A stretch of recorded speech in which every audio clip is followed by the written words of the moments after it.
大家好，欢迎收看，就是说，我们今天谈手机照片的调色 Lightroom。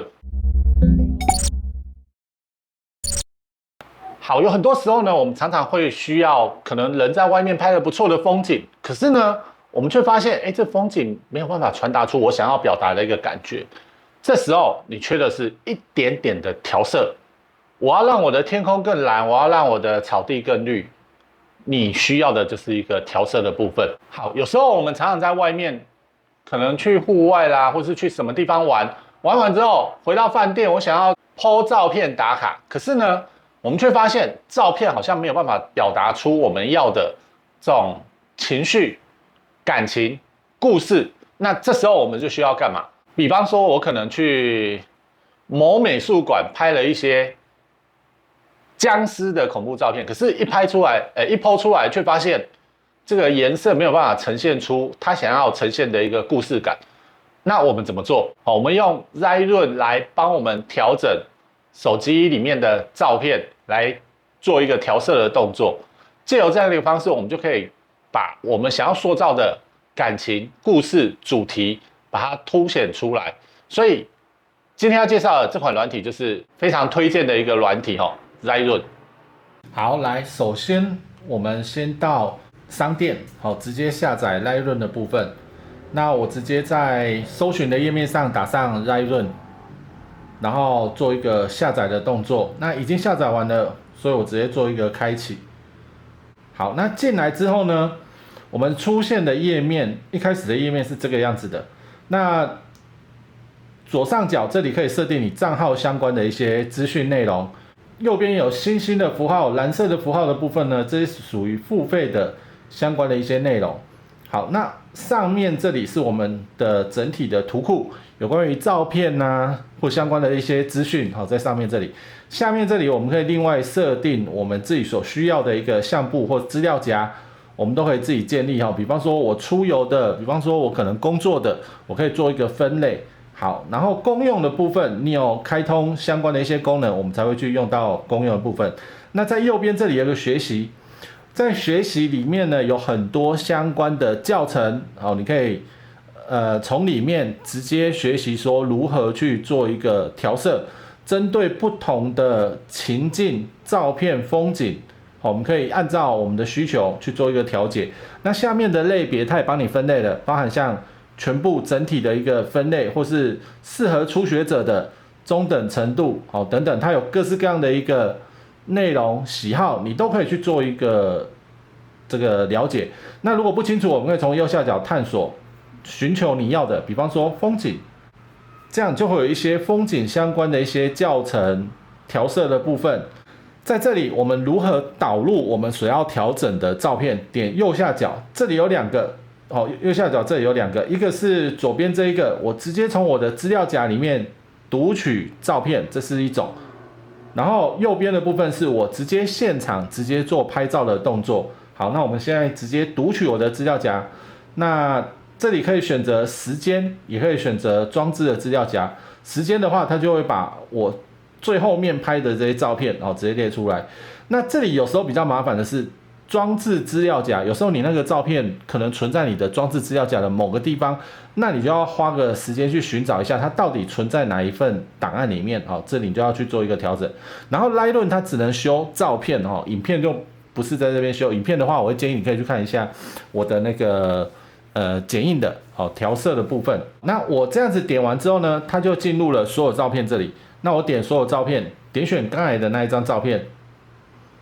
好。那因为我上面这里已经设定出来了，就是我们从右上角这里有一个显示色阶分布图，显示色阶分布图。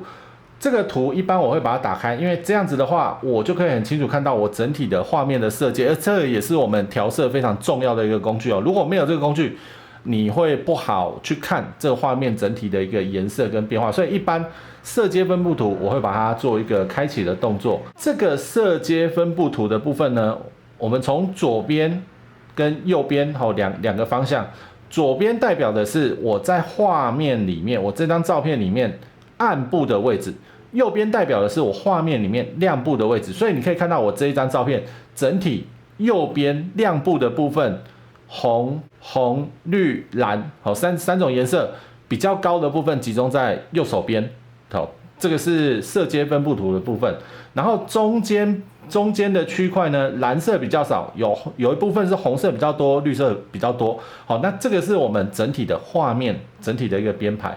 OK， 好，到这边哈，我先讲一下，我们一般调色啊，会有2个步骤，我们会做所谓的一级调色，就是我们让照片调整曝光跟白平衡，做一级跳色。好啦，我随意导入一张照片哈。那这张照片呢，我们先做一个白平衡的部分，我点自动，我点选颜色，点选滴管，选择画面中白色的部分。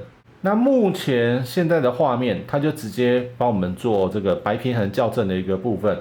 那整个出来之后呢，后面就是我们去做我们想要做的这个风格化的一个调整。好，来我们来介绍这个 Lightroom 基本的操作。那我会只讲一个大概哈，那整体的部分呢，到底怎么样操作细节或是内容，因人而异。那你可以按照你自己的需求去做一个调整。来，第一个我们会做一个裁切的动作。那裁切的部分呢，点进来我们可以设定我们要的一个比例、尺寸，然后呢，中间可以选择像这个拉直，我点下去，它会自己做一个画面的校正拉直的部分。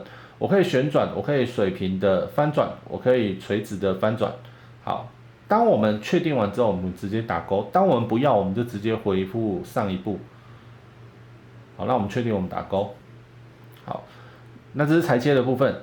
预设级呢，就是将我们可能常用的这个尺寸内容，我可以直接把它预设起来，后面我就按照这样的一个方式去做一个调整。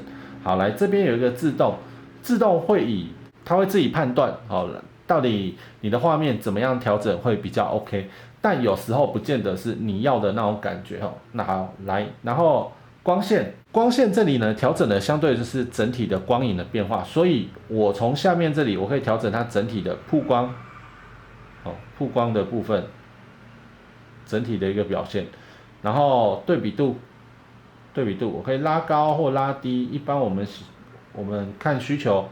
然后亮部的部分、阴影的部分、白色亮光、白色、黑色阴影或黑色，那这些地方我们都可以去做一个调整。然后调整完之后，这是属于有关于光线的部分，我们可以去做一个调整。好，曲线的部分，来这个曲线比较麻烦哦，你直接记，你把这个公式记住就好了。RGB 白对上 CMY 黑，那我们讲 CMYK 这个东西是我们在印刷上面很常讲到的一个术语，就是我们利用这个东西去做一个调整。那 RGB 这个东西就是我们一般那个光的三原色，当 RGB 三种东西同时亮的时候会呈现白色，好，所以 RGB 白，然后对应的是 CMYK， 所以当 R它的颜色相对色互补色就是 C， 然后 M， 所以 G 对的是 M，B 对的是 Y， 然后白的相对应就是黑，反正你就要记住这个对比跟互补色，就是它整体的一个互补色的一个状态，你才有办法理解曲线调色的一个部分。好，然后靠左边的部分是画面的暗部，靠右边是画面的亮部，所以当我左边调整颜色，我调的是什么？我调的是画面当中的阴影的部分。当我调右边的时候呢，我调的是画面的亮部整体的一个变化。你看上面的这个色阶分布图，我只要点开右上角，这里有一个色阶分布图。好，那我们看上面的色阶分布图，我就可以看得出来整个画面整体的一个变化。那你可以找到一个自己最想要的。好，红色调亮就是红色嘛，调低就是它的互补色，会变成青色。绿色调亮就绿色嘛，调暗就变成洋红色、品红色。好，蓝色调高就是蓝色，调低相对就变黄色，所以它这个就是一个互补色的一个部分。你只要有相对应的概念，你就会知道我画面要增加什么颜色，减少什么颜色，我就可以用这样的一个方式去做调整。那这个就是曲线的部分。好，那假设呢，我整个调整完，我觉得这个颜色不满意，我到右下角这里点2下。好，右下角这里完成的下面有一个小图示，点2下，我整个画面呢就恢复到我做曲线调色之前。好，那这样子，这是曲线调色的部分。好，颜色，这里的颜色呢有很多各式各样的一个颜色做调整。那第一个当然就是白平衡的部分，我到画面当中我找到白色的物品，我点好到这里，直接打勾，我画面当中就恢复白平衡的一个状态哈，我就回到最原始的一个状态。好，然后呢，色温拉往左边就是变蓝色，往右边就会变这个黄色。然后色调的部分往左边变绿色，往右边变品红色。自然饱和度是指比较亮的饱和度的部分，所以当我往右边拉的时候，我整个画面的鲜艳度会更高。那我往左边拉的时候呢，我整体的鲜艳度就会变得比较低。那这是自然饱和度的部分。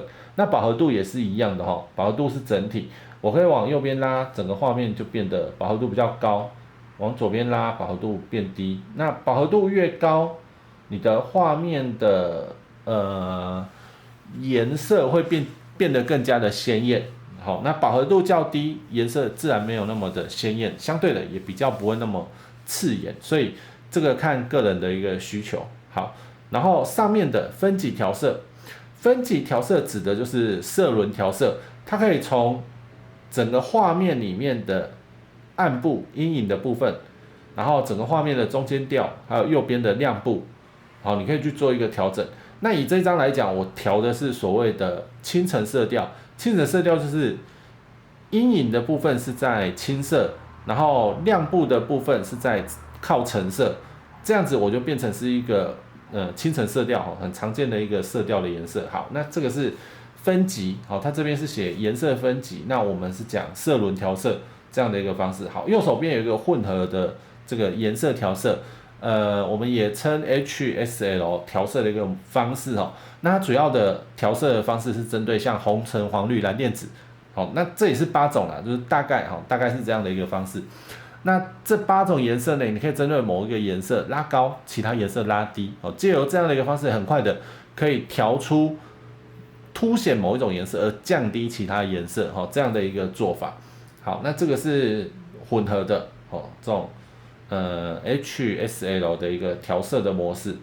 好，然后效果的部分，我针对画面整体的可能是纹理啦、一些小细节啦，我可以去做一个微调的部分。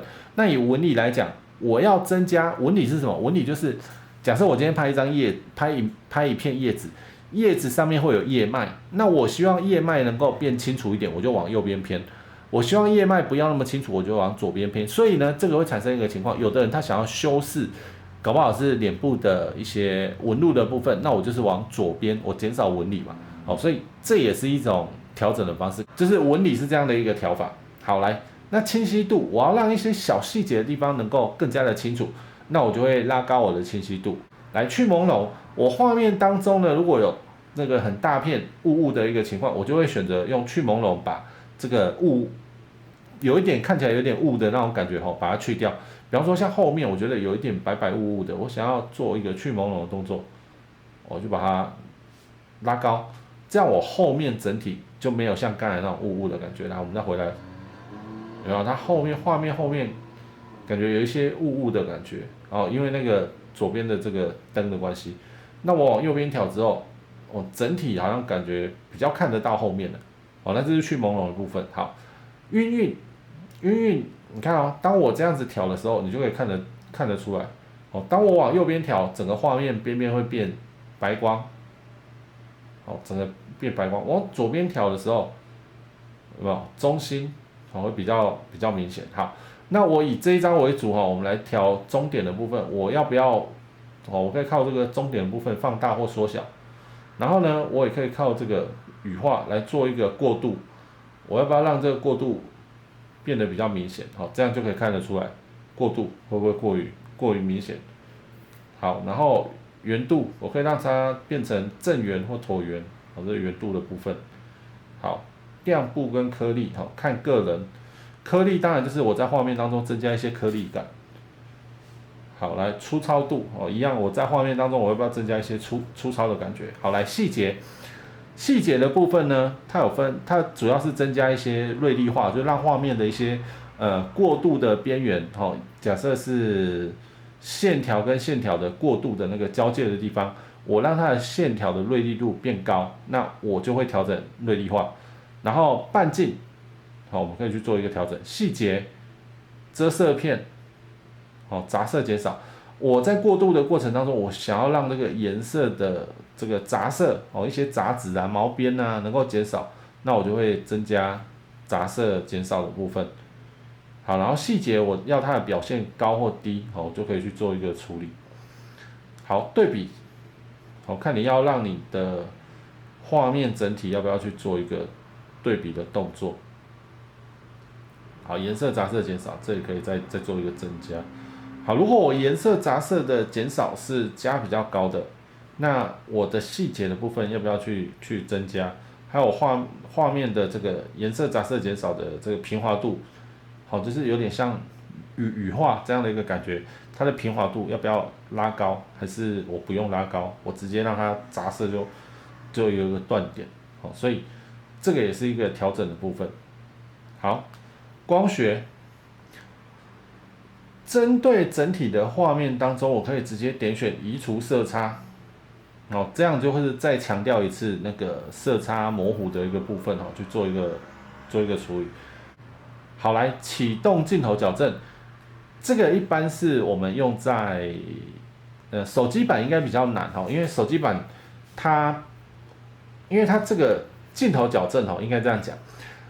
每一家的镜头，不管是像Canon 啊、Nikon 啊，或是各家的镜头，它都会有一点点的这个镜头角度的一个变换。比方说，像我们有时候用手机拍，你会发现用广角，你只要用广角，它那个边边角角都会被拉长。那这时候我们就需要做一个镜头校正的动作。镜头矫正是这样，它会针对你的使用的这个镜头，我们可以去做一个校正的部分。比方说像以我来讲，我现在手机使用的是什么？我现在手机使用的是这个神送的，我现在镜头使用的是神送的，所以我在上面我选择制造商，我选择神送的部分。那当然上面有 Apple 有 Canon 有各家厂牌的。好，那我进来之后呢，我选择我的机型，那我是 Note 10，那我就选择，他摒弃我没有 Note 10。好啦，没有就算了啦，反正这个扭曲矫正也没有偏差很多。好，那借由这一张，它就可以去做一个校正的一个动作。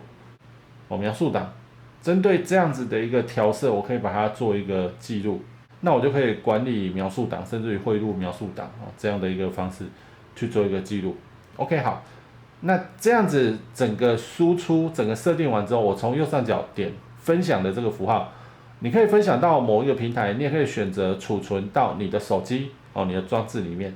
那甚至于呢，我后面有一个汇出汇出为什么样特定的档案，然后以及可以用的尺寸下面这里都可以去做一个可以去做一个设定。那如果你要导出为其他的格式的话，你就从下面这里。那很单纯，你要储存在装置的话，你就直接点储存至装置，它就直接储存到你的手机里面，然后点确定，好，这样你就可以到你的档案里面去看你刚存下来的那一张这个照片，好，整体的一个状态。OK， 好，所以以上就是 Lightroom 的基础操作，借由这样的一个方式呢，我们就可以让照片来表达出我们想要传达的情绪、故事、感情，然后可以让更多人一目了然知道说，这张照片的某一种氛围、某一种感觉。那调色这件事情它没有绝对就是并没有说我一定要调成什么样的一个风格，它的表现是最好。这完全是看个人对于这个颜色本身的一个情感掌握，所以调色看个人想要表达的一个情绪方向风格，并没有一定所以借由这样的一个工具呢，让大家对于照片的部分有更大的一个操控性。那当然，如果你可能要做更细致的调整的话，你可能还是需要用到电脑版哦，不管是像电脑版的 Lightroom， 或是像电脑版的这个 Photoshop 哦。当然，他们可以做到更专业而且更好的一个效果。所以，以上就是这个手机照片 Lightroom 的调色，分享给大家，谢谢大家。